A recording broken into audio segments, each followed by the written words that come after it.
आणि बातमी हिंगोलीतून डोळ्यामध्ये मिरची पूड टाकून तलाठ्याचा खून करण्यात आलाय। हिंगोलीच्या वसमत तालुक्यामधली ही घटना आहे। आरोपीला फाशी देण्याची मागणी ग्रामस्थांनी केली। हिंगोलीच्या वसमत तालुक्यामध्ये आडगाव रणजीबोवा तलाठी सजावरील तलाठी संतोष पवार यांच्या डोळ्यामध्ये मिरची पूड टाकून खून केल्याप्रकरणी आणि त्यांना न्याय मिळण्यासाठी संपूर्ण वसमत तालुक्यातील आंबेडकर प्रेमी आणि डॉक्टर बाबासाहेब आंबेडकर स्मारक येथून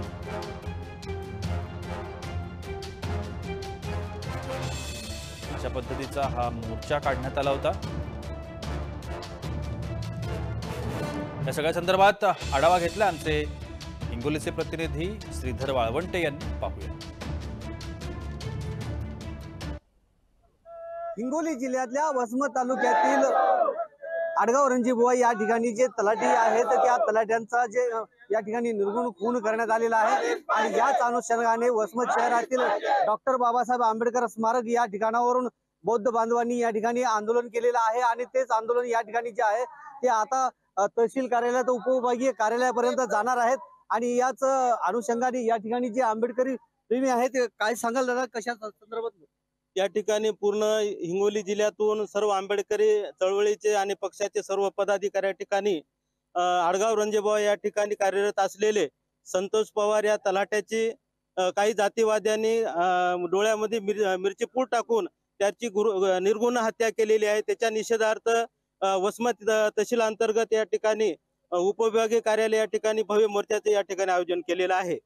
या ठिकाणी ज्यावेळेस संतोष पवार जे बौद्ध समाजाचे तलाठी आहेत त्यांचे रणजीबोवा आडगाव या ठिकाणी निर्गुण हत्या करण्यात आली, त्याच्या निषेधार्थ वसमत तालुक्यातील बौद्ध अनुयायी रस्त्यावर उतरलेले आहेत।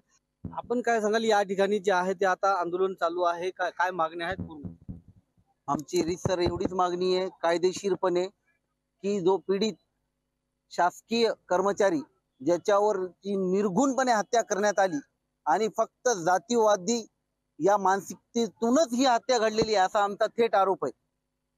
आपण पाहिलं की या ठिकाणी जे आहे ते लाखोच्या समुदायामध्ये या ठिकाणी जे बौद्ध बांधव आहेत आणि आरोपीला फाशी झाली पाहिजे असं देखील या ठिकाणी आंदोलनकर्त्यांनी सांगितलेलं आहे। श्रीधर वाळवंटे, जय महाराष्ट्र न्यूज, हिंगोली।